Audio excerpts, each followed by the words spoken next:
ओं नारायण नमस्कृतं नरं चैव नरोत्तमं देवीं सरस्वतीं चैव ततो जयमुदीरयेत्। জামাপুকুরে দিগম্বর মিত্রের বাড়িতে শ্রী শ্রী রামকৃষ্ণ সংঘে মহাভারতের চরিত্র গাথা পর্যায়ে আচার্য দ্রোণের জীবন আলোচনার শেষ পর্ব আপনারা যারা শুনতে এসেছেন এবং শ্রী পবিত্র কুমার সুরের সৌজন্যে প্রাণারাম বাংলা ইউটিউব চ্যানেলের মাধ্যমে যারা দেখছেন এবং পরেও দেখবেন, আপনাদের সকলকে আমার সকৃতজ্ঞ প্রণাম, ধন্যবাদ, নমস্কার জানাচ্ছি। শ্বেত কেশ ও শ্মশ্রুতে মণ্ডিত আচার্যের অঙ্গে শ্বেত বস্ত্র এবং উত্তরীয়, মাথায় সোনার শিরস্ত্রাণ, ব্যাঘ্রচর্মে আচ্ছাদিত সোনার রথ, তার শীর্ষে সোনার কমণ্ডল শোভিত কেতন, রক্তবর্ণের 4টি অশ্ব ছুটি নিয়ে আসছে আচার্যের রথ, দৃষ্টিতে তার প্রলয়, তাকে দেখে কেঁপে উঠছে পাণ্ডব সৈন্য সাগর। যুদ্ধের দ্বিতীয় দিন থেকেই তিনি মুখোমুখি হয়েছেন তার ঘাতক বলে কথিত ধৃষ্টদ্যুম্নের, কিন্তু প্রতিবারই অনমনীয় দৃঢ়তায় বুক চিতিয়ে যুদ্ধ করে গেছেন তিনি, কখনো তাকে বিধ্বস্ত করে ছেড়ে দিয়েছেন। পালিয়ে প্রাণে বেঁচেছেন ধৃষ্টদ্যুম্ন। যেভাবে মুহুর্মুহু বাণ বর্ষণ করে অবলীলায় তিনি পাণ্ডব সৈন্য সংহার করেছেন, তাতে তাকে মনে হয়েছে স্বয়ং কালান্তক যম। কোন পাণ্ডব বীর তার উপর আক্রমণ করে আহত করলেই আমরা লক্ষ্য করছি মহাভারতের কবি প্রতিবারই বলছেন আচার্য দ্রোণ ক্রুদ্ধ হলেন। এরপর যা ঘটেছে তাকে মৃত্যুর উৎসবই বলতে হয়। কিন্তু যুদ্ধের 10ম দিন সকাল থেকে তাকে যেন কেমন আনমনা দেখাচ্ছিল। এক অজানা আশঙ্কায় তার মনটা ভারী হয়ে উঠছিল। চতুর্দিকে দেখতে পাচ্ছিলেন নানা দুর্লক্ষণ। পাণ্ডব পক্ষ আজ ভয়ঙ্কর হয়ে উঠেছে। মন বলছিল হস্তিনাপুরে তার একমাত্র শহীদ ভীষ্ম আজ পতিত হবেন। পুত্র অশ্বত্থামাকে ডেকে আচার্য বললেন, অর্জুনকে আজ দেখেছ? কি ভয়ানক যুদ্ধ শুরু করেছে। সমস্ত দেবতাকে নিয়ে স্বয়ং ইন্দ্রদেব এলেও আজ ক্রুদ্ধ অর্জুনকে আটকাতে পারবে না। ভীষ্মের সঙ্গে অর্জুনের প্রচন্ড যুদ্ধ শুরু হচ্ছে, ভাবলে রোমাঞ্চ হচ্ছে, আবার মনটাও বড় অবসন্ন হয়ে পড়ছে। অশ্বত্থামা, আজ আমার অস্ত্র চালনে অবসন্নতা আসছে। নিমেষের মধ্যে বিপুল সৈন্য ধ্বংস করে অর্জুন উল্কার গতিতে এগোচ্ছে। তপস্যা দীপ্ত যুধিষ্ঠিরের নয়নে প্রজ্বলিত ক্রোধ এখন আমাকে শিহরিত করছে। অমঙ্গল সূচক ধ্বজাধারী শিখণ্ডের সক্রিয়তা এসব কৌরবদের পক্ষে বড় দুর্লক্ষণ মনে হচ্ছে। পুত্র, পিতার কাছে পুত্র সব সময় প্রিয়, কিন্তু হাজার প্রাণের মায়া করে লাভ নেই। তুমি চেষ্টা করো অর্জুনের গতিরোধ করতে। আমি আক্রমণ করি যুধিষ্ঠিরকে, ওখানে আবার অভিমন্যু রয়েছে, যেন দ্বিতীয় অর্জুন। ওকে অতিক্রম করা আজ বড়ই দুষ্কর। বহুক্ষণ যুদ্ধের পর দুঃশাসন এসে যখন আচার্যকে খবর দিলেন পিতামহ ভীষ্ম অর্জুনের শরাঘাতে শরশয্যা গ্রহণ করেছেন, তখন রথের ওপর মূর্ছিত হয়ে বসে পড়লেন আচার্য। সেদিন যুদ্ধ করার মতো মানসিক অবস্থা আর তার রইল না। পরদিন সকালে রণভূমিতে আবির্ভূত হলেন কর্ণ। সারা কৌরব পক্ষ গর্জন করে উঠল। আনন্দিত দুর্যোধন তাকে স্বাগত জানিয়ে জিজ্ঞেস করলেন, পিতামহের অবর্তমানে এখন কাকে দেওয়া যায় সেনাপতির দায়িত্ব?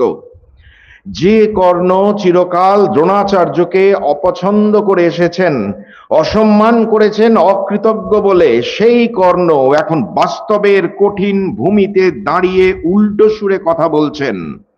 কর্ণ বললেন, সেনাপতি এখানে অনেকেই হওয়ার যোগ্য, কারণ শক্তি, পরাক্রম, বুদ্ধি, বংশ, জ্ঞান, উদ্যম সবেতেই এরা এগিয়ে।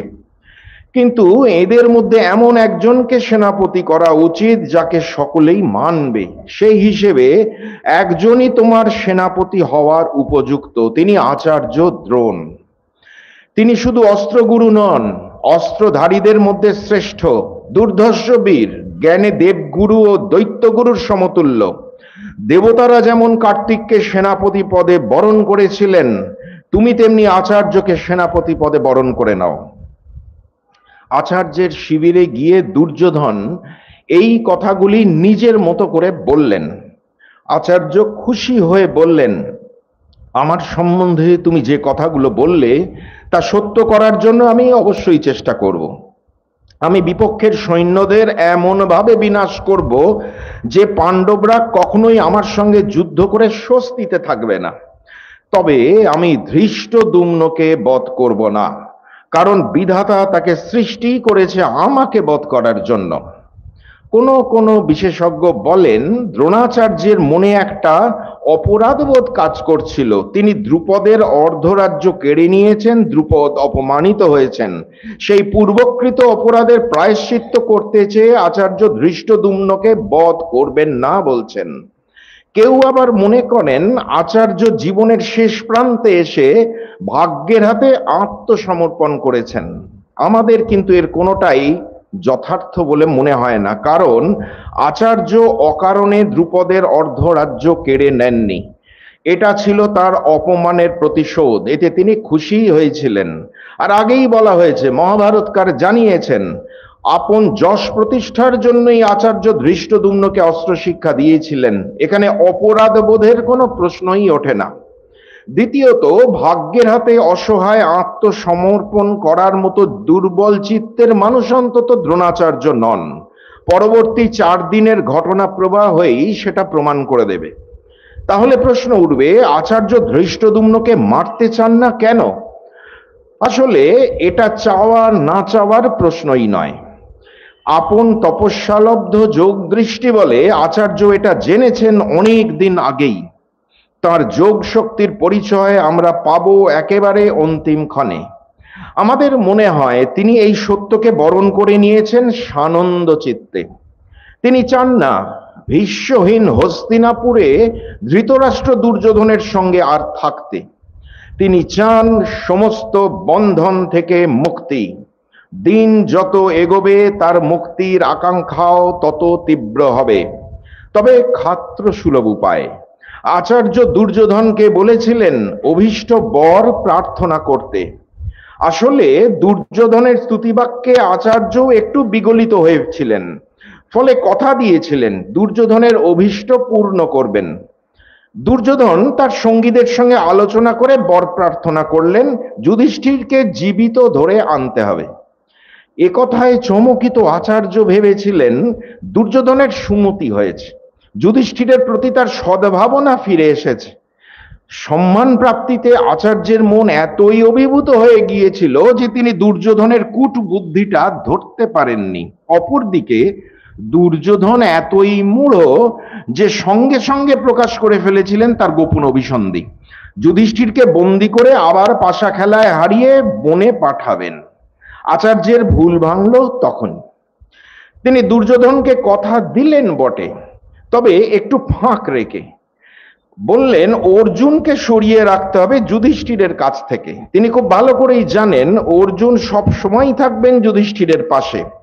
নির্বোধ দুর্যোধন ভাবলেন আচার্য যদি কথা দিয়ে কথা না রাখেন, তাই নিজেদের সমস্ত সৈন্যের মধ্যে আচার্যের প্রতিশ্রুতি বাক্যটি প্রচার করে দিলেন এবং খুব স্বাভাবিকভাবে গুপ্তচর মারফত সে সংবাদ পৌঁছে গেল পাণ্ডব শিবিরে। এই গুপ্তচররা দুপক্ষেই থাকতো, এক পক্ষের সংবাদ আর এক পক্ষে নিয়ে আসতো। সতর্ক হয়ে গেলেন অর্জুন। ফলত যুদ্ধের এই 11 দিনে আচার্য দ্রোণ পাণ্ডব পক্ষে ভয়ঙ্কর ধ্বংস লীলা চালিয়েও ধরতে পারলেন না অর্জুন রক্ষিত যুধিষ্ঠিরকে। দিনের শেষে শিবিরে ফিরে আচার্য সলজ্জ কণ্ঠে বললেন, তোমাকে তো আগেই বলেছি দুর্যোধন, অর্জুন উপস্থিত থাকলে দেবতাদেরও সাধ্য হবে না যুধিষ্ঠিরকে ধরা। কোন যোদ্ধা যদি অর্জুনকে যুদ্ধে আহ্বান করে অন্যত্র সরিয়ে নিয়ে যেতে পারে, তবে অরক্ষিত হয়ে পড়বে যুধিষ্ঠির, তখনই তাকে ধরা সম্ভব। ত্রিগর্তরাজ সুশর্মা এই দায়িত্বটা নিলেন। যুদ্ধের দ্বাদশ দিনে এই পরিকল্পনা মাফিকই যুদ্ধ হলো, কিন্তু অর্জুনের পরামর্শ মতো যুধিষ্ঠির দ্রোণের সামনে পড়ে গেলে কিছুক্ষণ যুদ্ধের পর সেখান থেকে দ্রুত অন্যত্র চলে গেলেন, ফলে দ্রোণ তাকে সেদিনও ধরতে পারলেন না। তবে প্রচুর পাঞ্চাল সৈন্য ধ্বংস করলেন, বেশ কয়েকজন পাঞ্চাল বীরও নিহত হলো তার হাতে। কিন্তু অভীষ্ট লাভ না হওয়াতে শিবিরে ফিরে দুর্যোধন অভিমানের সুরে আচার্যকে বললেন, আচার্য, মনে হচ্ছে আপনি আমার বিনাশই চাইছেন। যুধিষ্ঠিরকে কাছে পেয়েও আপনি ধরলেন না। আপনার হাত থেকে রক্ষা পাবে ত্রিভুবনে এমন কেউ আছে? আমাকে একরকম কথা দিয়ে আপনি অন্যরকম কাজ করছেন। এ কি কোনো ভদ্রলোকে করে? একটু অপ্রস্তুত হয়ে পড়লেন দ্রোণাচার্য। শান্ত কণ্ঠে বললেন, দুর্যোধন, আমি তো তোমার প্রিয় কার্য করার চেষ্টা করে যাচ্ছি, কিন্তু তুমি বুঝতে চেষ্টা করছো না। অর্জুনকে অতিক্রম করার ক্ষমতা এই ত্রিভুবনে কারো নেই। শোনো, স্বয়ং বিশ্ব বিধাতা কৃষ্ণ যে পক্ষে রয়েছেন, অর্জুন যে পক্ষের সেনা পরিচালক, সেই পক্ষকে পরাভূত করতে পারেন একমাত্র দেবাদিদেব শঙ্কর। ঠিক আছে, তোমায় কথা দিচ্ছি, পাণ্ডব পক্ষের কোনো একজন মহারথীকে বিনাশ করেই ছাড়ব। আমার কথার নড়চড় হবে না। এবার এমন ব্যূহ সাজাবো যা দেবতারাও ভেদ করতে পারেন না। তোমরা যে কোনো উপায়ে অর্জুনকে অন্যদিকে সরিয়ে নিয়ে যাও। ও থাকলে কোনো পরিকল্পনাই খাটবে না, ওর অসাধ্য কিচ্ছু নেই। কুরুক্ষেত্র যুদ্ধের ত্রয়োদশতম দিনটি সবচেয়ে কালিমালিপ্ত। যুদ্ধনীতি ভঙ্গ শুরু হলো এই দিনটা থেকে, এবং এমন এক মর্মান্তিক ঘটনা ঘটলো যা শুনে ধৃতরাষ্ট্র পর্যন্ত অজ্ঞান হয়ে গেলেন, অথচ বিজয়টা তার পক্ষেই হয়েছিল। আচার্য দ্রোণ এদিন দুর্ভেদ্য চক্রব্যূহ তৈরি করেছিলেন, যা ভেদ করার ক্ষমতা ছিল শুধু কৃষ্ণ, অর্জুন আর অভিমন্যুর। কৃষ্ণ ও অর্জুন ব্যস্ত হয়ে পড়েছিলেন যুদ্ধক্ষেত্রের দক্ষিণ ভাগে ভয়ানক সংসপ্তক বাহিনীর সঙ্গে। সেদিন দ্রোণ এমন প্রলয়ঙ্কর মূর্তি ধারণ করলেন যে পুরো পাণ্ডব পক্ষ ভেঙে তছনছ হয়ে যাচ্ছিল। চারিদিকে দেখা দিয়েছিল বিপুল মানুষ ও পশুর মৃতদেহের স্তূপ। সৃষ্টি হয়েছিল রক্ত নদীর ধারা। প্রজ্বলন্ত অগ্নিগোলকের ন্যায় দুরন্ত গতিতে ছুটছিল দ্রোণাচার্যের রথ। তার হাত থেকে নিস্তার পাচ্ছিল না কেউই। পাণ্ডবদের দিক থেকে প্রয়োজন হয়ে পড়েছিল চক্রব্যূহে ঢোকা। যুধিষ্ঠিরের অনুমতি নিয়ে ব্যূহে প্রবেশ করেছিলেন অভিমন্যু, দ্রোণের সামনে দিয়েই। তিনি কি ইচ্ছে করেই অভিমন্যুকে ঢুকতে দিলেন চক্রব্যূহে? অভিমন্যুই কি আজ তার একমাত্র টার্গেট? তার সমস্ত পরিকল্পনা তো সেটাই ইঙ্গিত করছে। তিনি দুর্যোধনকে কথা দিয়েছিলেন আজ পাণ্ডবদের বড় একটা ক্ষতি করে ছাড়বেন, অথচ যুদ্ধের আগেই তিনি বলে রেখেছেন পঞ্চপাণ্ডবকে বধ করবেন না। তাহলে পাণ্ডবদের বড় ক্ষতি বলতে বোঝাচ্ছে একমাত্র অভিমন্যুকেই, পাণ্ডবদের নয়নের মনে যোদ্ধা হিসেবে যিনি অর্জুনের তুল্য। দ্রোণ জানতেন চক্রব্যূহে ঢোকার কৌশল পাণ্ডব যোদ্ধাদের মধ্যে অর্জুন আর অভিমন্যু ছাড়া আর কারো জানা নেই। তিনি অর্জুনকে বিশাল সংসপ্তক বাহিনীর সঙ্গে কঠিন যুদ্ধে আটকে দিলেন। সুতরাং অভিমন্যুই যে তার টার্গেট সেটা পরিষ্কার, আর আক্রমণের লক্ষ্যটাও অভিমন্যুর দিকে। কিন্তু কেন দ্রোণের এমন নৃশংসতা? অভিমন্যু তার প্রিয়তম শিষ্য অর্জুনের পুত্র, মাত্র 18 বছরের কিশোর। তার মনটা কি একটু কাঁপলো না? দ্রোণ চরিত্র বিশ্লেষণ করলে একটা বৈশিষ্ট্য আমাদের চোখে খুব আসে। তিনি অত্যন্ত আত্মাভিমানী ব্যক্তি। দুর্যোধনের বারংবার ক্রুদ্ধ বচন তার অভিমানে আঘাত করেছে। অভিমানী ব্যক্তির যদি কখনো আত্মসম্মানে আঘাত লাগে, তখন সমস্ত ন্যায়, নীতি ও হৃদয়বত্তা বিসর্জন দিয়ে এমন নির্মমই হয়ে ওঠে। মানুষের মনস্তত্ত্ব সেই কথা বলে। দ্রোণাচার্য যে আত্মাভিমানী পুরুষ তা মহাভারতেই প্রমাণস্বরূপ দেখানো যায়। ব্রাহ্মণ হয়েও মর্যাদাপূর্ণ ক্ষত্রিয় জীবিকা তিনি গ্রহণ করলেন, অস্ত্র শিক্ষা প্রদানকালে অর্জুন যখন তাকে বললেন, তাকে আচার্য শ্রেষ্ঠ ধনুর্ধর করে তোলার কথা দিলেও তা রাখতে না পেরে সত্যভ্রষ্ট হলেন, একলব্য শ্রেষ্ঠ হয়ে গেল, তখন আচার্য এমনই নির্মম হয়ে উঠেছিলেন, গুরুদক্ষিণা হিসেবে একলব্যের বৃদ্ধাঙ্গুষ্ঠটি চেয়ে নিয়েছিলেন। বন্ধু দ্রুপদের দুর্ব্যবহারে আঘাত পাওয়ারই কথা, কিন্তু তার প্রতিশোধ নিতে তার যে দীর্ঘকালীন প্রয়াস আমরা দেখি এবং প্রতিশোধ নেওয়ার পর তার মধ্যে যে স্বস্তিবোধ দেখা যায়, এটা একজন আত্মাভিমানী পুরুষেরই চরিত্র লক্ষণ। দ্রুপদের কাছ থেকে ঐচ্ছত্র নগরীতে রাজধানী স্থাপন করেও তিনি যে সেখানে না থেকে রয়ে গেলেন হস্তিনাপুরে, সে কি শুধু ভীষ্মেরই টানে, নাকি পদমর্যাদা ও আত্মপ্রতিষ্ঠার আকাঙ্ক্ষাও কাজ করেছিল তার মনের মধ্যে? দেখা গেছে দুর্যোধনের অন্যায় অপরাধের কঠিন সমালোচক হলেও তিনি দুর্যোধন যখনই তাকে স্তুতি করেছেন, তার আশ্রয়ে প্রার্থনা করেছেন, তখনই তিনি তাকে সাহায্যের প্রতিশ্রুতি দিয়েছেন। এই সবই একজন আত্মাভিমানী পুরুষের স্বভাব লক্ষণ। দ্রোণের মধ্যে অনেক মহৎ গুণ থাকা সত্ত্বেও তার মধ্যে অন্তঃসলীলা নদীর মতো এই আত্মাভিমানও ক্রিয়াশীল ছিল। অভিমন্যু বধ তারই এক স্বাভাবিক পরিণতি। অভিমন্যু অস্ত্র বর্ষণ করতে করতে চক্রব্যূহে ঢুকে গেল, তাকে অনুসরণ করে ভিতরে ঢুকতে ব্যর্থ হলেন যুধিষ্ঠির, ভীম, ধৃষ্টদ্যুম্ন, সাত্যকী সকলে। অভিমন্যু দীর্ঘক্ষণ ধরে অতিমানবিক যুদ্ধ চালিয়ে বিধ্বস্ত করে দিলেন দ্রোণ, কর্ণ, দুর্যোধন, অশ্বত্থামা, শল্য, দুঃশাসন সহ সকলকেই। একবার নয়, একাধিকবার। সকলে মিলিতভাবে আক্রমণ করেও সামলাতে পারছিল না অভিমন্যুকে, বরং প্রত্যেকেই মারাত্মকভাবে আহত হচ্ছিলেন এই তরুণ বীরের অস্ত্রাঘাতে। কর্ণ ছুটে এসে আচার্যকে বললেন, আর কিছুক্ষণ যুদ্ধ চললে তো একাই আমাদের সকলকে শেষ করে দেবে, আপনি শীঘ্রই একটা উপায় স্থির করুন।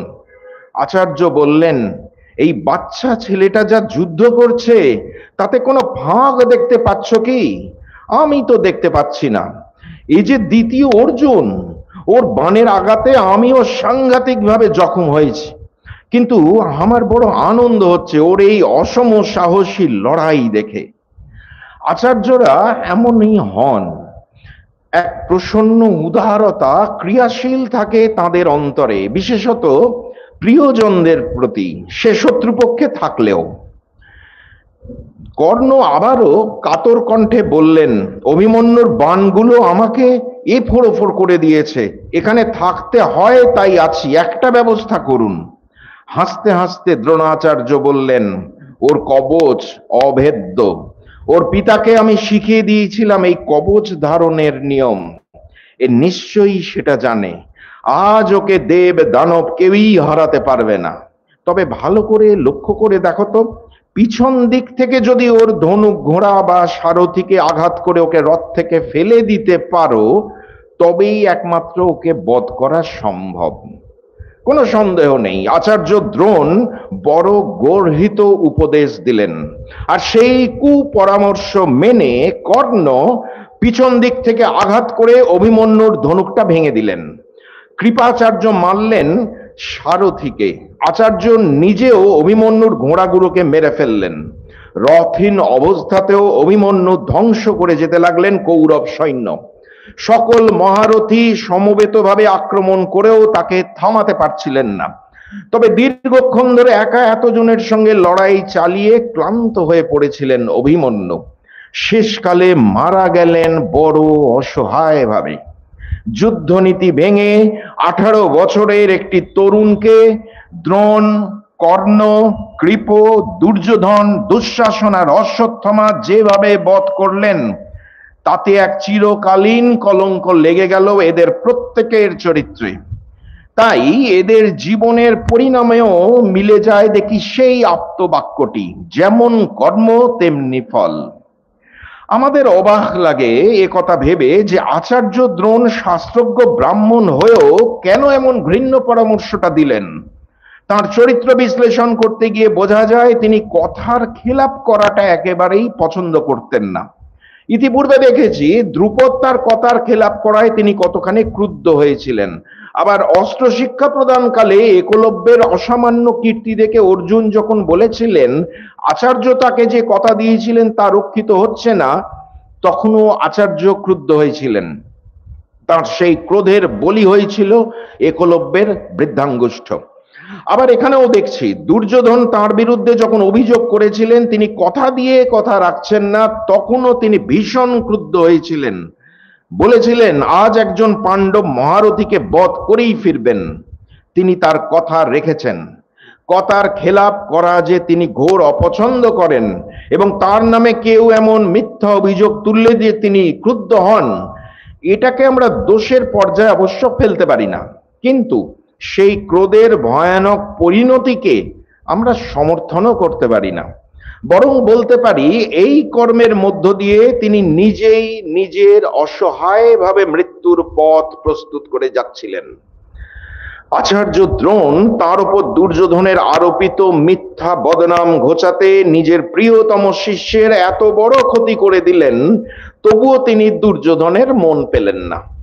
দুর্যোধন যে তাকে পুরোপুরি বিশ্বাসও করেন না, অবশ্য না করারই কথা, কেননা আচার্য তো চান এই যুদ্ধে পাণ্ডবরা জয়ী হোক। তিনি দুর্যোধনের সঙ্গে বিশ্বাসঘাতকতা করছেন না, কথা সত্য, কিন্তু এমন রণকৌশল অবলম্বন করছেন যার ফাঁক গলে বেরিয়ে যাচ্ছেন পাণ্ডবরা। সেটা অবশ্য বুঝতে পারছেন না দুর্যোধন। যেমন পরের দিন জয়দ্রথকে বধ করার প্রতিজ্ঞা নিয়ে যুদ্ধযাত্রা করেছিলেন অর্জুন। তাকে আটকাতে শকটব্যূহ রচনা করলেন দ্রোণাচার্য। এর মধ্যে আবার পদ্মব্যূহ, তার মধ্যে সূচিব্যূহ।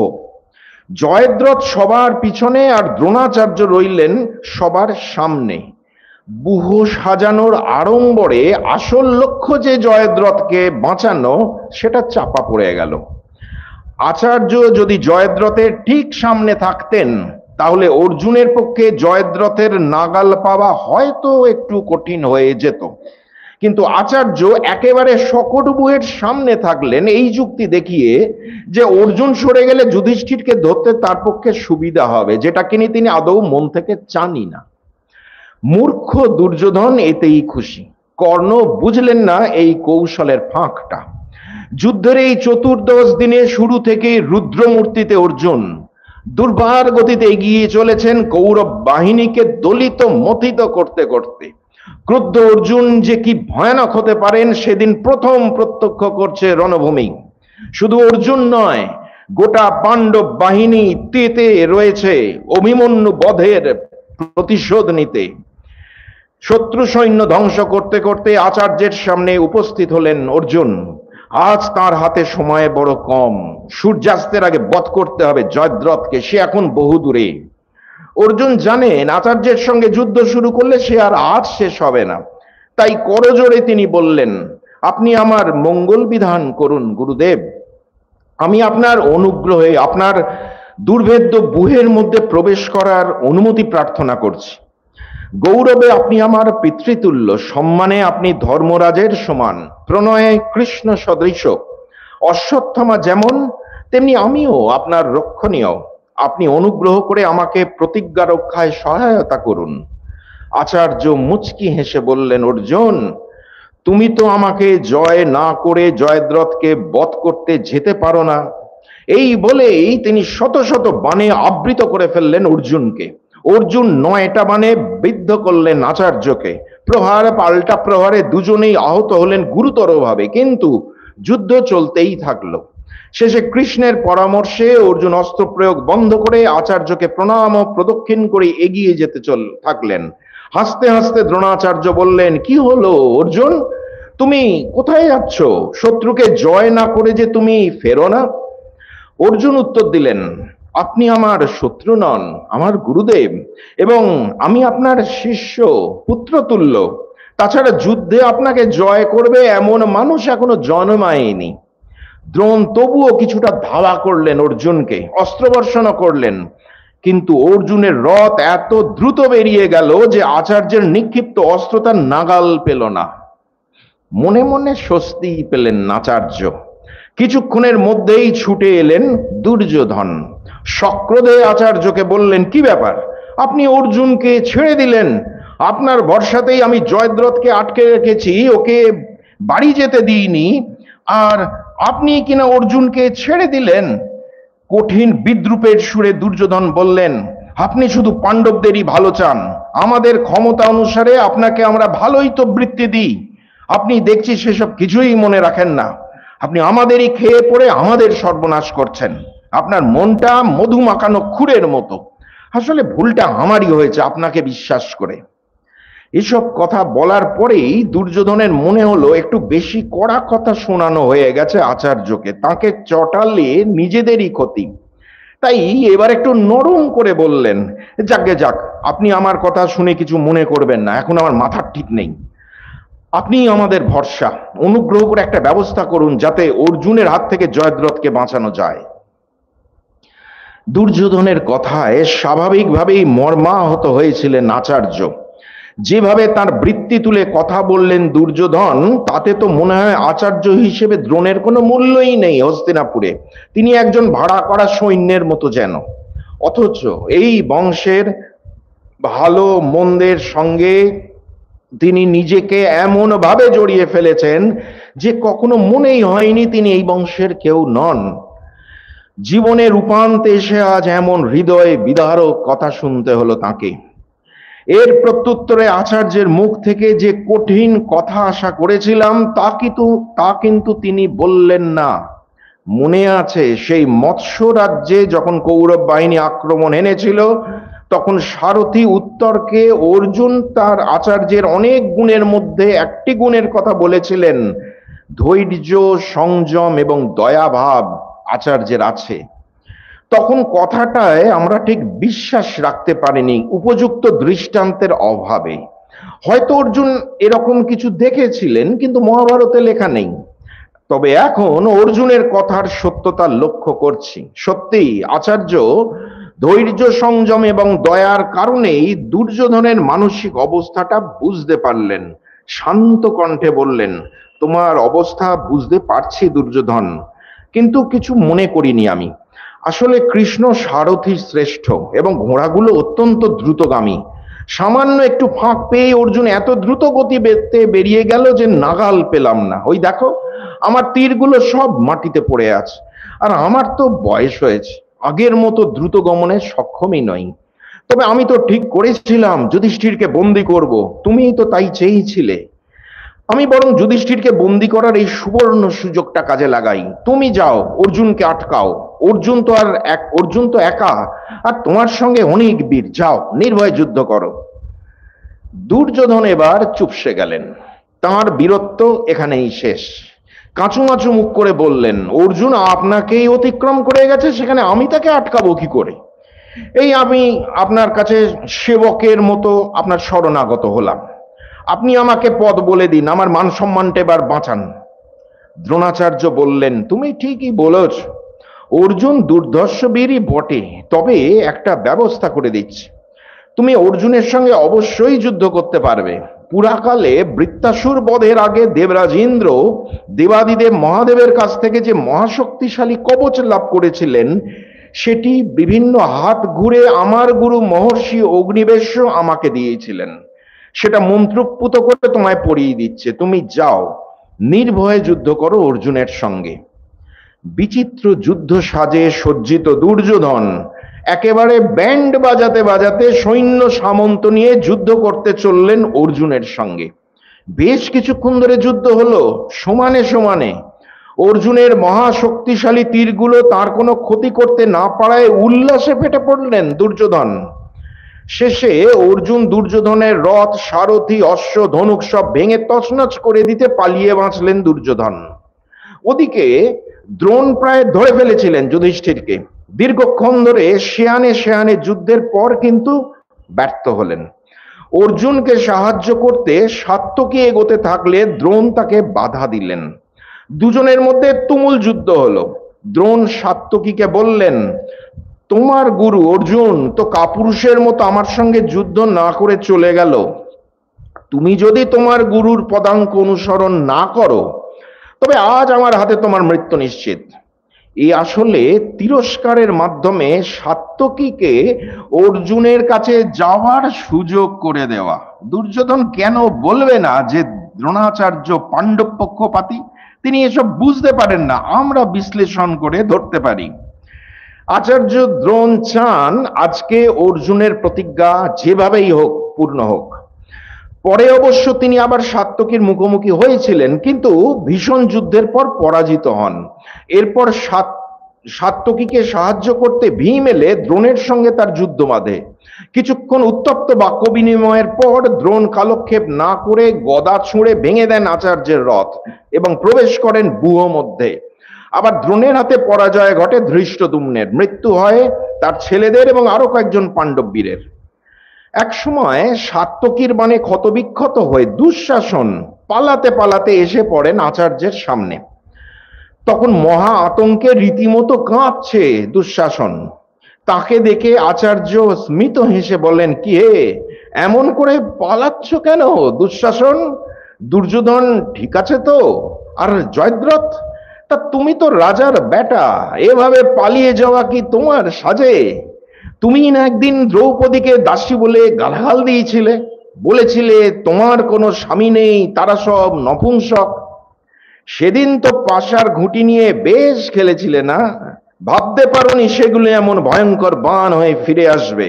মনে পড়ে সেদিন কত তর্জন গর্জন করেছিলে, বিদ্রুপ করেছিলে পাণ্ডবদের? সেই বীরত্ব তোমার কোথায় গেল? এখন সাত্যকীকে দেখে পালাচ্ছ, তার গুরু অর্জুন এলে কি করবে? ভীম এলে কি দশা হবে তোমার? এতই যদি ভয়, তাহলে তোমার ওই মূর্খ দাদাটাকে গিয়ে বলো পাণ্ডবদের সব ফেরত দিয়ে যুদ্ধটা বন্ধ করতে। দুঃশাসন বাধ্য হলেন যুদ্ধে নামতে। দ্রোণ নিরত হলেন সংগ্রামে। তিনি সাধ্যমতো যুদ্ধ চালিয়ে গেলেও সেদিন গোটা পাণ্ডব পক্ষ এমনই তেতে ছিল যে তাদের হাতে কৌরব বাহিনী বিধ্বস্ত হলো বারবার। একা অর্জুনের রক্ষে নেই, তার সঙ্গে ভীম আর সাত্যকী মিলে রুদ্র তাণ্ডবে নাভিশ্বাস তুলে দিয়েছিলেন কৌরবদের। কিংকর্তব্য বিমূঢ় দুর্যোধন আরক্ত নয়নে আচার্যকে বললেন, অর্জুন, ভীম, সাত্যকী সকলে আপনাকে পেরিয়ে চলে গেল, আপনি কিছু করতে পারলেন না? এ যে বিশ্বাসই হচ্ছে না আমার। আমার কপালটাই খারাপ। এখন কি করে জয়দ্রথকে রক্ষা করা যায় তার উপায়টা আপনি বলুন। দ্রোণ দেখলেন এটাই মোক্ষম সময় দুর্যোধনকে কড়া চ্যালেঞ্জের মুখে ফেলে দেবার। এই পরিস্থিতির জন্য দায়িত্ব দুর্যোধনই। আচার্য বললেন, হ্যাঁ, জয়দ্রথকে তো রক্ষা করতেই হবে। ওর কাছে সাহায্যের জন্য তোমার মহাবীররা তো আছেই, তুমিও যাও, সাহায্য করো ওকে। কিন্তু কি জানো, তুমি শকুনের বুদ্ধিতে যে পাশাটা খেলেছিলে না, এটা তারই ফল। সে সভায় জয়ও হয়নি, পরাজয়ও হয়নি। আজ বরং আসল পাশা খেলাটা শুরু হয়েছে। বাণী হলো আজকের পাশার, জয়দ্রথ হলো পণ। আজই নির্ধারিত হয়ে যাবে আসল বিজয়ী কে। যাও, জয়দ্রথকে সাহায্য করো, আমি এখানেই থাকবো। প্রয়োজন মতো অন্য যোদ্ধাদের পাঠাবো তোমার কাছে। অর্জুন আজ যেরকম রুদ্রমূর্তিতে রয়েছেন, দ্রোণাচার্য বুঝতে পেরেছিলেন কি হতে চলেছে যুদ্ধ ফল, আর হলো তাই। শত চেষ্টাতেও বাঁচানো গেল না জয়দ্রথকে। মারা পড়লো আরো কয়েকজন মহারথী এবং হাজার হাজার সৈন্য। দুঃখ হতাশায় ভেঙে পড়লেন দুর্যোধন। নিজেকে সামলে নিয়ে ছুটে এলেন আচার্যের কাছে। জয়দ্রথ বধের সমস্ত দায় আচার্যের ওপর চাপিয়ে দিয়ে তাকে অত্যন্ত রূঢ় ভাষায় কথা শোনালেন। সারাদিন ধরে যুদ্ধ চালিয়ে ক্লান্ত আচার্য আর সহ্য করতে পারলেন না দুর্যোধনের বাক্যবাণ। গলা চড়িয়ে উত্তর দিলেন, শুধু আমাকে কেন এভাবে কথা শোনাচ্ছ? ওখানে তো তুমিও ছিলে, কর্ণও ছিল, অন্য বীররাও ছিল, আটকাতে পারলে না কেন অর্জুনকে? এমন যে হবে সেটা তো তোমাকে আগেই বলেছিলাম। বিদুর কতবার বারণ করেছিল তোমাকে, শুনেছো সেসব কথা? যে মূর্খ সদুপদেশ কানে না তুলে নিজের গোয়ে চলে, তার এই দশাই হয়। দ্রৌপদীকে তুমি সভায় টেনে এনে অপমান করেছিলে, তার ফল ভুগতে হবে না? শকুনিকে দিয়ে পাণ্ডবদের সব লুটে নিলে। কর্ণ আর দুঃশাসন মিলে রাজসভার মধ্যে কি অসভ্যতাটাই না করলো, এর ফল পাবে না ভেবেছ? অপরাজেয় মহাবীর ভীষ্মকে শুয়ে থাকতে দেখেও তোমার এখনো চৈতন্য হচ্ছে না? যাও যাও, আমাকে কি করতে হবে সেটা আর তোমায় বলে দিতে হবে না। শেষে নিজেকেই ধিক্কার দিয়ে আচার্য স্বগতোক্তির মতো বললেন, যারা আমার পুত্রতুল্য, সারা জীবন ন্যায়ের পথে চলেছে, তাদের বিরুদ্ধে অস্ত্র ধারণ কোনো ভদ্রলোকে করে, আমাকেই করতে হচ্ছে। নিজের বিবেকের বিরুদ্ধে গিয়ে নিজের সবচেয়ে অপছন্দের কাজ আজ তাকে করতে হচ্ছে, শুধুমাত্র হস্তিনাপুরের অন্ন ঋণ মেটাতে। চেয়েছিলেন ক্ষত্রিয় জীবিকা গ্রহণ করে স্বাধীনভাবে অর্থোপার্জন করতে। সে স্বপ্ন তার পূরণ হয়েছিল, এবং তার হাত ধরে, যার হাত ধরে হয়েছিল, সেই মহামতি ভীষ্মের টানে রয়ে গিয়েছিলেন হস্তিনাপুরে। এই রাজ পরিবারের সমস্ত সুখ দুঃখের সঙ্গে জড়িয়ে গিয়ে আর ছেড়ে আসতে পারেননি কৃতজ্ঞতার বশে। সেই পথ ধরে তার জীবনে আজ এমনই এক দুর্ভাগ্য উপস্থিত হলো, যখন দুর্যোধনের অন্যায় অধর্মে তাকে সহায়তা করতে হচ্ছে। আচার্যের মনে হলো, পাঞ্চালের মানুষ যদি সেদিন তার থেকে মুখ ফিরিয়ে না নিত, তাহলে আজ হয়তো তাকে এই পথে আসতে হতো না। তার সমস্ত রাগ গিয়ে পড়ল এই পাঞ্চাল সৈন্যদের ওপর। দুর্যোধনকে বললেন, আমি পাঞ্চালদের শেষ না করে কবচ ত্যাগ করব না, কথা দিচ্ছি। তুমি আমার ছেলে অশ্বত্থামাকে বলে দিও, সেও যেন পাঞ্চালদের ছেড়ে না দেয়। তবে যা করবে সাবধানে, নিজেকে বাঁচিয়ে। আমি তাকে যে শিক্ষা দিয়ে এসেছি তা যেন সঠিকভাবে অনুসরণ করে ধর্মসঙ্গত কাজে ব্যাপৃত হয়। সেদিন সকাল থেকেই অর্জুন ছিলেন প্রলয় মূর্তিতে। জয়দ্রথ বধ হয়ে যাওয়ার পরেও সমান তালে ধ্বংসলীলা চালিয়ে যাচ্ছিলেন তিনি। কারো পক্ষে সম্ভব হচ্ছিল না অর্জুনকে থামানো। বিপুল ক্ষতি হয়ে যাচ্ছিল কৌরবদের। হতাশ দুর্যোধন দুঃখ করে কর্ণকে বলেছিলেন, এই আচার্যের জন্য আমার সব গেল। আমি বিশ্বাস করি না আচার্য অর্জুনকে আটকাতে পারতেন না। তিনি অর্জুনকে অতিরিক্ত ভালোবাসেন, তাই শেষ পর্যন্ত যুদ্ধ না করে তার সামনে বৃহদ্বার উন্মুক্ত করে দিয়েছিলেন। কথাটা একেবারে মিথ্যে নয়। দ্রোণাচার্য হয়তো পারতেন অর্জুনকে আটকাতে কিংবা যুধিষ্ঠিরকে বন্দী করতেও, কিন্তু তিনি সেটা কখনোই করবেন না। সেটা করে ধর্মনিষ্ঠ পাণ্ডবদের সর্বনাশ ঘটাবেন না। এমনিতেই তিনি ভিতরে ভিতরে প্রচন্ড অনুতপ্ত, অধর্মাচারী দুর্যোধনের হয়ে যুদ্ধ করছেন বলে। এর ওপর পাণ্ডবদের জয়ের পথে কাঁটা বিছিয়ে তিনি ধর্ম বিরুদ্ধ, বিবেক বর্জিত কাজ করতে পারবেন না। তবুও এই বয়সে তিনি সর্বশক্তি নিয়োগ করে যেভাবে একের পর এক রথী মহারথী এবং হাজার হাজার সৈন্য ধ্বংস করে যাচ্ছেন, সেটাও কিছু কম ভয়াবহ নয়। মহাভারতের কবি তো বলছেন, মনে হচ্ছে একটা 16 বছরের তরতাজা তরুণ যেন যুদ্ধ করছে। নির্বোধ দুর্যোধন এটা বুঝতে না পারলেও কর্ণ বুঝেছিলেন। দুর্যোধনকে সংশোধন করে দিয়ে কর্ণ বলেছিলেন, আচার্যকে দোষ দিও না দুর্যোধন, উনি বৃদ্ধ হয়েছেন, তাও প্রাণের মায়া ত্যাগ করে প্রচন্ড যুদ্ধ করে চলেছেন। উনি অস্ত্রজ্ঞ হলেও বার্ধক্যের কারণে অসমর্থ। অর্জুনের সঙ্গে উনি কি পারেন? যুদ্ধে নামার আগে কর্ণ যতই ভীষ্ম দ্রোণকে তাচ্ছিল্য করুন, যুদ্ধে নেমে বুঝতে পারছেন বাস্তবটা কতখানি কঠিন, অর্জুনের ক্ষমতাটা কতখানি। দ্রোণাচার্য যেমন প্রবল বিক্রমে পাণ্ডব সৈন্য বিনাশ করতে লাগলেন, তেমনি পাণ্ডব বীররাও তাদের আক্রমণের লক্ষ্য হিসেবে তাকেই বেছে নিলেন। দুটি উন্মত্ত সমুদ্র যেন পরস্পরের উপর আছড়ে পড়ল মহাগর্জনে। দেখতে দেখতে সূর্য অস্তাচলে চলে গেল, নেমে এলো সন্ধ্যার অন্ধকার, কিন্তু যুদ্ধ থামার কোনো লক্ষণ নেই। যুদ্ধ নীতি মাথায় তুলে প্রবল প্রতিহিংসায় পরস্পরকে ছিন্ন ভিন্ন করে যেতে লাগলো দুপক্ষই। জ্বলে উঠল মশালের আলো, সেই আলোতে শত্রু চিনে অস্ত্রবর্ষণ চলতে থাকলো। তখন দ্রোণের সামনে যেই আসছে তাকেই মুহূর্ত মধ্যে জমালয় পাঠাচ্ছেন। মহাভারতকার জানাচ্ছেন, দুর্যোধনের বারংবার রূঢ় বাক্যে প্রচন্ড ক্রুদ্ধ ছিলেন দ্রোণ। ফলে এতদিন পর্যন্ত তিনি যে বিচার বিবেচনা করে যুদ্ধকর্ম চালাচ্ছিলেন, এখন আর সেটা সম্ভব হলো না। তার ওপর আনিত অভিযোগের বোঝা নামিয়ে দিতে অত্যন্ত ক্রূর কর্মে মেতে উঠলেন দ্রোণাচার্য। যে যুধিষ্ঠিরকে তিনি ইতিপূর্বে পরাজিত করেও ছেড়ে দিয়েছিলেন, সেই তাকেই বধ করার জন্য আচার্য একের পর এক ভয়ঙ্কর অস্ত্র মোক্ষণ করতে শুরু করলেন।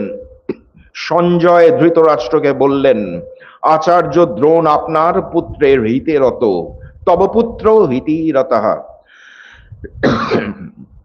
প্রহার পাল্টা প্রহার চলতেই থাকলো।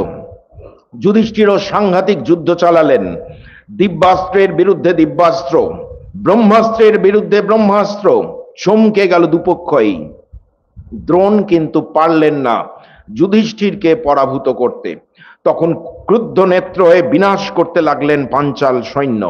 পরে আবারও দ্রোণাচার্য বধ করতে চেষ্টা করলেন যুধিষ্ঠিরকে, কিন্তু অবিশ্বাস্য দক্ষতায় যুধিষ্ঠির প্রতিহত করলেন তাকে। এমনকি এক সময় যুধিষ্ঠিরের নিক্ষেপ করা অস্ত্রের আঘাতে কিছুক্ষণের জন্য অচৈতন্য হয়ে রথে বসে পড়লেন আচার্য। পরে আবার শুরু করলেন যুদ্ধ। এবার তার হাতে পরাভূত হলেন ধৃষ্টদ্যুম্ন। চতুর্দশ দিবসের সেই সূর্যোদয় থেকে শুরু হওয়া যুদ্ধ দিন শেষ করে একেবারে মধ্যরাতে পৌঁছে গেল, তবু কোনো বিরাম নেই। ক্লান্ত অবসন্ন সৈন্যরা নিজের পক্ষের যোদ্ধাদেরই বধ করে ফেলছিল ভুলক্রমে। তারা একটু বিশ্রাম চাইছিল। অর্জুন তাই জোর করে যুদ্ধ বন্ধ করে দিয়েছিলেন। উভয় পক্ষের সৈন্যদের কাছেই এটা ছিল আশীর্বাদের মতো। তারা যে যেখানে ছিল সেখানেই একটু শুয়ে বিশ্রাম নিচ্ছিল। কেউ ভাঙা রথের ওপর, কেউ হাতি বা ঘোড়ার ওপর, কেউ বা রক্ত পিচ্ছিল মাটিতে। এটা একেবারেই পছন্দ হলো না দুর্যোধনের। তার মনে হলো পাণ্ডব পক্ষ ক্লান্ত হয়ে পড়েছিল বলেই অর্জুন যুদ্ধ বন্ধ করতে বলেছে। এখন যুদ্ধ বন্ধ না করে তাদের ধ্বংস করে দেওয়াটাই উচিত ছিল। তিনি আচার্য দ্রোণের কাছে গিয়ে তার সুখ্যাতি করে যেমন তাকে প্রসন্ন করলেন, তেমনি পাণ্ডব পক্ষপাতিত্বের অভিযোগ তুলে তাকে বিদ্ধ করলেন বাক্যবাণে। আসলে এটা একটা কৌশল, এখনই আবার যুদ্ধ শুরু করানোর। অত্যন্ত রুষ্ট হলেন দ্রোণাচার্য। ক্রুদ্ধ কণ্ঠে বললেন, আমি বৃদ্ধ হয়েও যথাশক্তি চেষ্টা করে যাচ্ছি জয়লাভের জন্য। এর বেশি আর কি করতে পারি? এখন তুমি ন্যায় অন্যায় সম্বন্ধে যা বলবে তাই করতে হবে আমাকে, সে যত নিকৃষ্ট কাজই হোক না কেন। যারা অস্ত্র প্রয়োগ করতে জানে না সেই সব সাধারণ সৈন্যের উপর আমাকে শক্তিশালী অস্ত্র প্রয়োগ করতে হবে। আমি অস্ত্র স্পর্শ করে শপথ করছি, সমস্ত পাঞ্চাল সৈন্য সংহার না করে আজ ছাড়ছি না। তবে তুমি অর্জুনকে পরিশ্রান্ত মনে করছো না? তুমি ওর সম্বন্ধে কিছু জানো না। ও ক্রুদ্ধ হলে দেব দানব গন্ধর্ব রাক্ষস কেউ ওর হাত থেকে পার পায় না। খাণ্ডববন দহনের সময় দেবরাজ ইন্দ্র ওর কাছে পরাজিত হয়েছিলেন। দেবতারাও যেসব অসুরদের বধ করতে পারেনি, অর্জুন একা তাদের বধ করেছিল। তুমি তো নিজের চোখেই দেখেছো সেই সব ঘটনা। আচার্যের মুখের উপর দুর্যোধন বলে উঠলেন, আমি দুঃশাসন, কর্ণ আর মামা শকুনি মিলিয়ে আজ অর্জুনকে বধ করছি।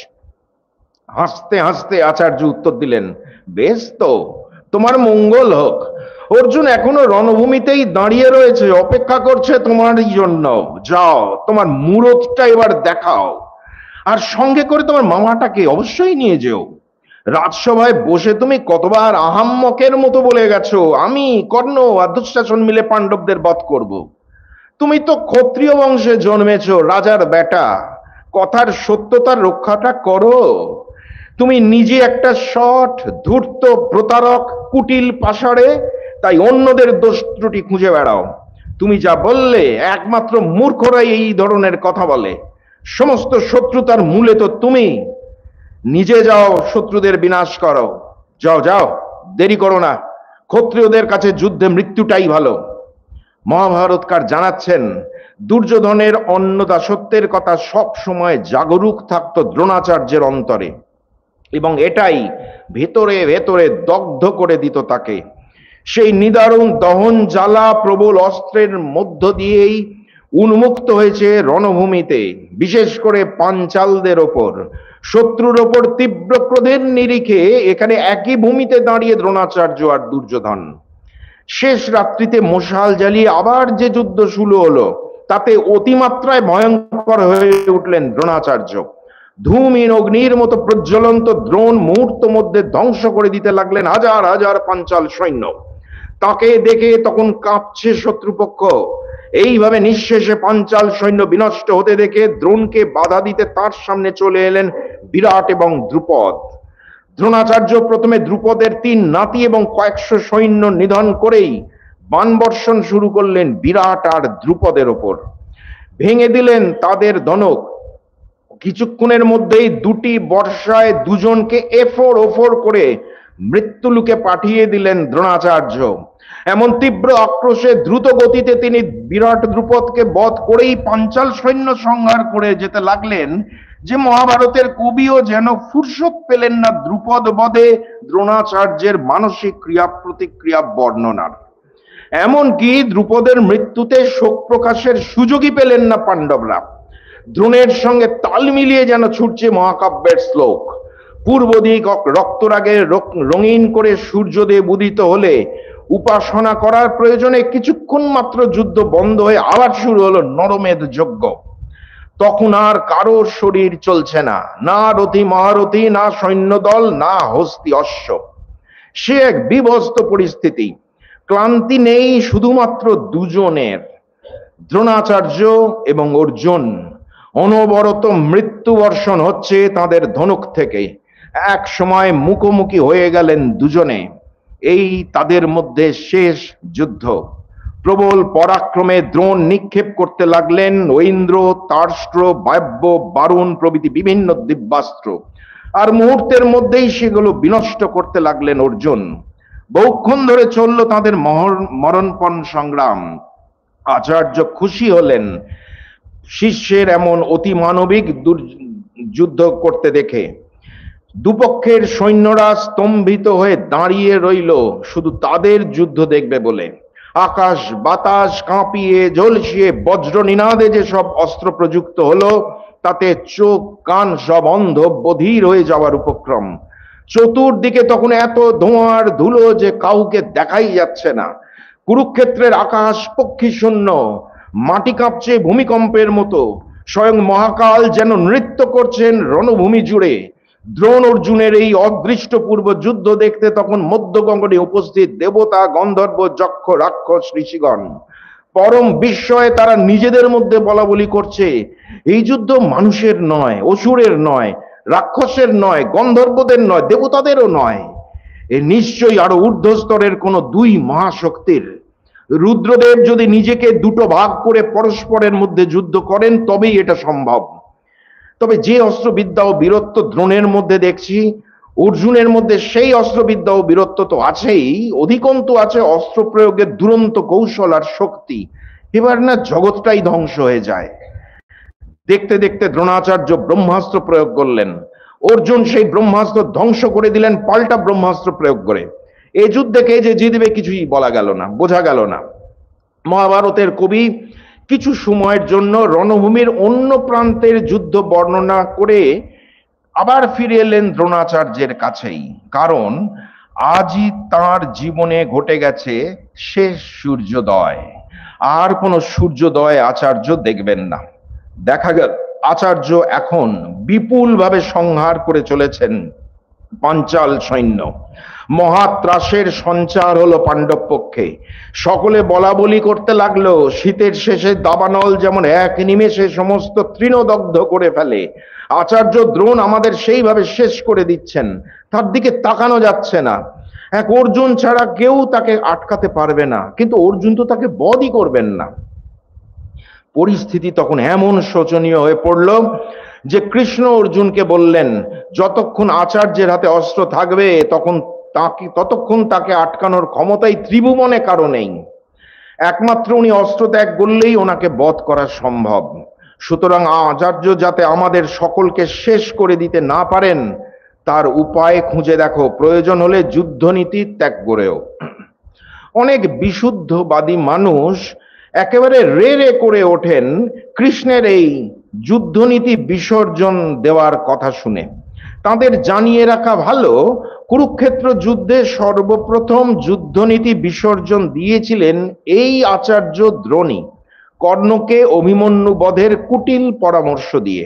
তারপর নিজেও পেছন দিক থেকে অভিমন্যুর ঘোড়াগুলোকে মেরেছেন। আরো আছে, দুর্যোধনের বাক্যবাণে বিদ্ধ হয়ে তিনি সূর্যাস্তের পরে যুদ্ধ করে গেছেন, দিব্যাস্ত্র প্রয়োগ করেছেন সাধারণ সৈন্যের ওপর। সুতরাং যুদ্ধনীতি ভঙ্গকারীকে নীতি মেনে বধ করা সম্ভব না হলে নীতি বহির্ভূতভাবে বধ করা কখনোই দুঃসাবহ নয়। সেটা অবশ্যই কর্তব্য, অন্তত সাধারণ সৈনিকদের প্রাণের স্বার্থে। বিষয়টি নিয়ে বহুকাল ধরে প্রচুর বিবাদ বিতর্ক হয়েছে। আপাতত এটা মুলতুবি রেখে পরবর্তী প্রসঙ্গে চলে যাই। এটা কৃষ্ণ চরিত্র আলোচনাকালে সবিস্তারে বলা যাবে। কিন্তু কি হবে সেই নীতি বহির্ভূত উপায়? মনে আছে, যুদ্ধ শুরুর আগে আচার্য নিজেই উপায়টি বলে রেখেছিলেন যুধিষ্ঠিরের কাছে। যখন আমি ভয়ানক অপ্রিয় সংবাদ শুনবো কোনো বিশ্বস্ত মানুষের কাছে, তখন অস্ত্র ত্যাগ করে বসে পড়ব অচেতনের মতো। সেই সময়ই একমাত্র আমাকে বধ করা সম্ভব। এই যুদ্ধে জিততে গেলে, দুর্যোধনকৃত অন্যায় অধর্মের অবসান ঘটাতে গেলে এছাড়া আর কোনো উপায় নেই। কিন্তু কোন অপ্রিয় সংবাদে আচার্য মনের দুঃখে অস্ত্রত্যাগ করবেন কৃষ্ণ জানেন। দ্রোণাচার্যের দুর্বলতম স্থান একটাই, তার পুত্র অশ্বত্থামা। সেটাই জানালেন তিনি পাণ্ডবদের। অর্জুনের এটা সঙ্গত বলে মনে হলো না। বাকি সকলেই অনুমোদন করলেন। বাধ্য হয়ে যুধিষ্ঠির সম্মতি দিলেন, তবে অতি কষ্টে। কিন্তু এই মুহূর্তে অশ্বত্থামাকে বধ করা সম্ভবই নয়।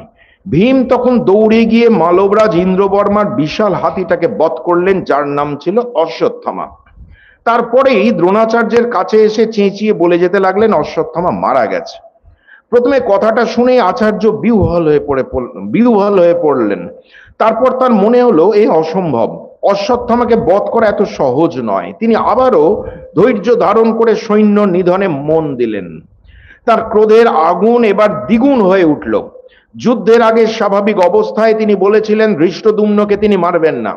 ইতিপূর্বে বেশ কয়েকবার তাকে কবজা করেও ছেড়ে দিয়েছিলেন। এখন উন্মত্ত ক্রোধে তাকে শেষ করে দিতে মনস্থ হলেন। আরো ভালো একটা ধনুক হাতে তুলে নিয়ে ধৃষ্টদ্যুম্নের ওপর বর্ষণ করে যেতে লাগলেন ভয়ঙ্কর সব বাণ। ক্ষতবিক্ষত হয়ে গেলেন ধৃষ্টদ্যুম্ন। শত খণ্ডে ভেঙে গেল তার ধনুক। মাটিতে গড়াগড়ি খেলো তার রথের ধ্বজা। মারা পড়ল সারথি। ওই অবস্থাতেই নতুন একটা ধনুকে বাণ যোজনা করে ধৃষ্টদ্যুম্ন দ্রোণের বক্ষস্থল বিদ্ধ করে দিলেন। এইভাবে বহুক্ষণ ধরে চলতে লাগলো প্রহার পাল্টা প্রহার। মুহুর্মুহু বর্ষিত হতে লাগলো ব্রহ্মাস্ত্র সহ নানা দিব্যাস্ত্র। দ্রোণ নিক্ষিপ্ত ব্রহ্মাস্ত্রে মারা পড়ল শত শত পাঞ্চাল সৈন্য। এমন সময়ে আকাশ পথে উদিত হলেন দ্রোণ পিতা ঋষি ভরদ্বাজ এবং বশিষ্ঠ, বিশ্বামিত্র, কশ্যপ, গৌতম, গর্গ, অঙ্গিরা প্রমুখ মহর্ষিগণ। তারা সকলেই একযোগে বললেন, দ্রোণ, তুমি অধর্ম অনুসারে যুদ্ধ করছো, এখনই অস্ত্র ত্যাগ করো। ব্রাহ্মণ বংশে জন্মে এমন নিষ্ঠুরতা তোমার শোভা পায় না। যারা ব্রহ্মাস্ত্র প্রতিরোধে অনভিজ্ঞ, সেই সব সাধারণ মানুষের ওপর ব্রহ্মাস্ত্র প্রয়োগ করছো। এমন পাপ কাজ আর কখনো করো না।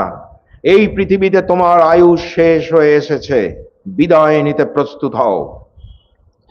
ঋষিদের ধমকে শান্ত হলেন আচার্য। তিনি যে ন্যায় কাজ করছেন না সেটা ভালো করেই জানেন। অর্জুনকে তো কতবার বলেছেন ব্রহ্মাস্ত্র কখনো সাধারণ মানুষের ওপর প্রয়োগ করতে নেই। কিন্তু তার পরিস্থিতি এখন এতই মর্মবিদারক হয়ে উঠেছিল যে নিজেকে আর সামলাতে পারেননি। ক্রোধে হিতাহিত জ্ঞান শূন্য হয়ে নির্বিচারে ব্রহ্মাস্ত্র প্রয়োগ করে ধ্বংস করেছেন পঞ্চালবাসীদের। কারণ ওদের জন্যই তো তার জীবনের যত দুর্ভোগ। দুর্যোধনের মতো এক নির্বোধ শয়তানের অন্যায় আদেশ মেনে চলা। আচার্য দেখলেন তার সামনে উদ্যত খড়গ হাতে দাঁড়িয়ে আছেন ধৃষ্টদ্যুম্ন, যার হাতে তার মৃত্যুর ঠিকানা লিখে রেখেছেন বিধাতা। ভীম সমানে চেঁচিয়ে যাচ্ছেন অশ্বত্থামা মরেছে। তাহলে কি সত্যি অশ্বত্থামা মারা গেছে? কে দেবে তাকে সঠিক উত্তর? সামনেই রয়েছেন যুধিষ্ঠির, সেই প্রথম দিন থেকেই যার উপর দ্রোণের বিশ্বাস সত্যবাদী বলে।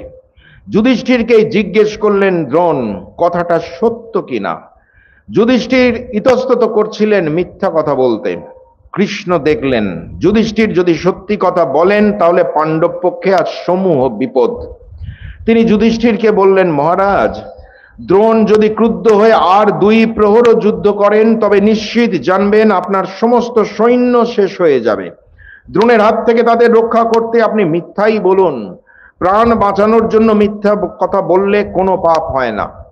ভীম বললেন, আপনি কৃষ্ণের কথাটা রাখুন, নাহলে এই ব্রাহ্মণ থামবে না। আর সত্যিই তো, আমি তো অশ্বত্থামা নামে ইন্দ্রবর্মার হাতিটাকে মেরেছি, কিন্তু আমার কথা উনি বিশ্বাসই করছেন না। আপনি বললেই একমাত্র বিশ্বাস করবেন। যুধিষ্ঠির সব শুনলেন, ভেবে দেখলেন কৃষ্ণের কথা যুক্তিযুক্ত। তার মনে পড়ল যুদ্ধের আগে তাকে বলা আচার্যের কথাগুলো। একমাত্র এই উপায়েই তাকে বধ করা সম্ভব। তিনি চাইছেন এই যুদ্ধে জিততে, কিন্তু মিথ্যা কথা বলার ভয়টাও রয়েছে মনে। তাই উচ্চস্বরে বললেন অশ্বত্থামা হত, আর নিচু স্বরে বললেন ইতি কুঞ্জরা। দ্রোণ এ কথা শুনে পুত্র শোকে একেবারে মুহ্যমান হয়ে পড়লেন। নিজ জীবনের প্রতি তার আর কোনো আগ্রহই রইল না। ঋষিগণের কথাগুলো তার কানে বাজতে লাগলো। বড় অপরাধী মনে হলো নিজেকে। আর সামনে বধোদ্যত ধৃষ্টদ্যুম্নকে দেখে মনে ভয়ের সঞ্চারও হলো। বড় প্রিয় লাগলেও এই সময় একটা কথা একটু স্মরণ করব। বহুকাল আগে এক সহজ সরল নিষ্পাপ তরুণ তার প্রতি পূর্ণ বিশ্বাস রেখে বলেছিল, আপনি কি দক্ষিণা চান গুরুদেব? আপনাকে অদেয় আমার কিছুই নেই। সে কিন্তু সেদিন ভাবতেও পারেনি যাকে সে গুরুর আসনে বসিয়েছে সেই তিনি তার সবচেয়ে বড় সর্বনাশ করতে এসেছেন। সেদিন বিশ্বাসের কি মূল্য পেয়েছিল একলব্য? সেই অপকর্মের ফল আজ প্রত্যক্ষ হলো বৃদ্ধ আচার্যের সামনে। কৃষ্ণের কপট পরামর্শ এবং যুধিষ্ঠিরের অর্ধসত্য বাক্য এখানে নিয়তির কণ্ঠস্বর হয়ে উঠেছে অনিবার্যভাবে। মানুষ আসলে নিজেই তৈরি করে নিজের পরিণাম। সাধারণ মানুষের সঙ্গে আচার্য দ্রোণের তফাৎ এইটুকু যে তিনি আগে থেকেই জানতেন তার অন্তিম মুহূর্তটি কেমন হবে। তবে কি হবে সেই অপ্রিয় সংবাদ এবং কোন বিশ্বস্ত ব্যক্তির কাছ থেকে সেটি শুনবেন সেটা হয়তো জানতেন না। ক্ষত্রিয় ধর্মে নিরত ব্যক্তি মাত্রই একটা স্বাভাবিক প্রবণতা থাকে আত্মরক্ষার। বিশ্বের ক্ষেত্রেও আমরা দেখেছি দেহত্যাগ করতে মনস্থ করেও হাতে ঢাল ও তরোয়াল নিয়ে শেষ মুহূর্ত পর্যন্ত যুদ্ধের চেষ্টা করে যাচ্ছিলেন। আচার্য দ্রোণকেও দেখছি ধৃষ্টদ্যুম্নকে ধনুকে বাণ যোজনা করতে দেখেই বুঝলেন এবার মৃত্যুবরণের সময় এসেছে। তবুও তা প্রতিরোধ করতে অস্ত্রের সন্ধান করলেন, কিন্তু তার মনে পড়ল না। হাতের কাছে যা ছিল তাই দিয়েই চেষ্টা করলেন প্রতিরোধের। আগের মতো না হলেও তিনি খানিকক্ষণ যুদ্ধ করলেন। এই অবস্থাতেও তাকে বধ করার কোনো সুযোগই পেলেন না ধৃষ্টদ্যুম্ন। দ্রোণের শক্তি এবং বীরত্ব বাস্তবিক অকল্পনীয়। ভীমের সহ্য হলো না এই কাল বিলম্ব। আচার্যের কাছে এসে তিনি বললেন, যেসব ব্রাহ্মণ নিজেদের বিহিত কর্ম করেন না, নিজেদের বৃত্তিতে সন্তুষ্ট থাকতে পারেন না, তারা যদি যুদ্ধে না নামতেন তাহলে এই রকম ক্ষত্রিয় নিধন হতো না। আপনি ভুলে গেছেন অহিংসাই ব্রাহ্মণের ধর্ম। এই সাধারণ সৈন্যরা কি অপরাধ করেছে? তারা তো নিজেদের বৃত্তিতেই আছে। আপনি নিজের পরিবার পুত্রের স্বার্থে নির্মম ভাবে মেরে যাচ্ছেন এদের। আপনার লজ্জা করে না? কার জন্য আপনার এই যুদ্ধ স্প্রিয়া? শুনলেন না আপনার ছেলে মরে গেছে? ভীমের কথাটা অত্যন্ত রূঢ় এবং মর্মভেদী হলেও অসত্য নয়। তবে ভীমই বা বুঝবেন কি করে কোন জীবন যন্ত্রণা থেকে আচার্য দ্রোণ অবতীর্ণ হয়েছেন এই যুদ্ধভূমিতে? আর সহ্য করতে পারলেন না দ্রোণাচার্য। স্থির করলেন এবার অস্ত্র ত্যাগ করবেন। তার আগে সেনাপতির গুরু দায়িত্ব অন্য কারোর উপর নষ্ট করার আশায় উচ্চ কণ্ঠে ডাক দিলেন, কর্ণ কোথায় তুমি? কৃপ, দুর্যোধন, আমি অস্ত্র ত্যাগ করছি, কিন্তু তোমরা লড়াই ছেড়ো না। বিজয় লাভে যত্নবান হও। তোমাদের এবং পাণ্ডবদের মঙ্গল হোক। রথের ওপর সমস্ত অস্ত্র শস্ত্র তুনির নামিয়ে রাখতে রাখতে আচার্যের কণ্ঠ থেকে শোনা গেল এক করুণ হাহাকার ধ্বনি। অশ্বত্থামা, যে পুত্রের মুখে একটু দুধ তুলে দেওয়ার আকাঙ্ক্ষায় তিনি দিনের পর দিন ছুটে বেরিয়েছিলেন পাঞ্চাল রাজ্যের এই প্রান্ত থেকে ও প্রান্ত, দুমুঠো অন্ন আর আশ্রয়ের জন্য এসে উপস্থিত হয়েছিলেন এই সুদূর হস্তিনাপুরে, পরম যত্নে পুত্রকে প্রতিষ্ঠিত করে দিয়েছিলেন জীবনে, সেই প্রিয়তম পুত্রের প্রতি অশ্রুসিক্ত স্নেহাঞ্জলি ছাড়া আর কি বা এখন তিনি দিতে পারেন? তার সময় যে হয়ে এসেছে। আচার্য দ্রোণ বসে পড়লেন যোগাসনে, চক্ষু মুদ্রিত, মুখ একটু উপরে তোলা, সোজা হয়ে মন একাগ্র করে রথের ওপর বসে আছেন। সমাহিত চিত্তে তিনি স্মরণ করে চলেছেন পুরাণ পুরুষ শ্রী বিষ্ণুকে। প্রথম জীবনে তিনি ঋষি অগ্নিবেশ্বর আশ্রমে দীর্ঘকাল যাবৎ কঠোর ব্রহ্মচর্য পালন করেছিলেন। মাথায় জটা সৃষ্টি হয়ে গেছিল। দেহের সুখ সৌন্দর্যের দিকে তার কোনোদিনই তেমন নজর ছিল না। ইন্দ্রিয় সংযম, কৃচ্ছতা, তপস্যা অন্তর্লীন ধারার মতো সদা প্রবহমান ছিল তার মধ্যে। তাই তার মধ্যে এত তেজের স্ফুরণ। এবং এই অন্তিম মুহূর্তে কোলাহলপূর্ণ রণক্ষেত্রের মাঝে তিনি স্থির অচঞ্চল হয়ে ব্রহ্মধ্যানে নিমগ্ন। ব্রহ্মাস্ত্র বিদ্যার মতো ব্রহ্মবিদ্যাও তার অধিগত। ধনুকের টঙ্কার আর বিশুদ্ধ চিত্তের ওঙ্কার, দুটি ক্ষেত্রেই তিনি সমান পারদর্শী। সকলে অবাক হয়ে নির্নিমেষ নয়নে দেখছে তাকে। শুধু একজন খুঁজছিলেন একটা সুযোগ, এবার পেয়ে গেলেন। তিনি ধৃষ্টদ্যুম্ন। তার হাতের তরবারি সূর্যালোকে চকচক করছে। দ্রোণ রক্তের স্বাদ পেয়ে গেছে। রথ থেকে লাফিয়ে নামলেন ধৃষ্টদ্যুম্ন। এগিয়ে আসতে থাকলেন দ্রোণাচার্যের দিকে। সকলে হাহাকার করে উঠল, তাকে ধিক্কার দিল। কিন্তু আচার্য একভাবে নিশ্চল হয়ে বসে রইলেন। জগতের কোনো রূপ, রস, শব্দ আর তাকে স্পর্শই করছে না। সঞ্জয় বলছেন, পরম প্রভু নারায়ণকে স্মরণ করতে করতে জ্যোতির্ময় হয়ে উঠল আচার্য দ্রোণের সারা শরীর। কি অদ্ভুত দৃশ্য! সূর্যের মতো এক তেজপুঞ্জ আচার্যের শরীর থেকে উল্কার মতো বেরিয়ে গেল, সারা আকাশকে ব্যাপ্ত করে দিল। তারপর আকাশস্থিত মহর্ষিগণ তাকে নিয়ে চলে গেলেন অতি দুর্লভ ব্রহ্মলোকে। আনন্দে উৎফুল্ল হয়ে উঠলেন দেবতারা। কি অপার্থিব এই দৃশ্য! সকলে দেখতে পায় না এই অতিলৌকিক ঘটনা, এমনকি সব দেবতারাও পান না। আমি দেখতে পেলাম মহর্ষি ব্যাসের অনুগ্রহে। এই পৃথিবীতে এই দৃশ্য দেখলেন আর মাত্র চারজন: কৃষ্ণ, কৃপাচার্য, যুধিষ্ঠির এবং অর্জুন। ধৃষ্টদ্যুম্ন কিছুই বুঝতে পারল না, শুধু থতমত হয়ে বসে পড়ল মাটিতে। ধৃষ্টদ্যুম্ন জানতে পারলেন না দ্রোণাচার্য তাকে বৃদ্ধাঙ্গুষ্ঠ দেখিয়ে চলে গেছেন এই ভবসংসার ছেড়ে। আচ্ছন্নতার রেশ কাটতেই ধৃষ্টদ্যুম্ন তরবারি হাতে এগিয়ে এলেন সোজা হয়ে বসে থাকা নিষ্প্রাণ দ্রোণাচার্যের দেহের দিকে। ধৃষ্টদ্যুম্নকে এইভাবে যেতে দেখে হায় হায় করে উঠল উপস্থিত সকলেই।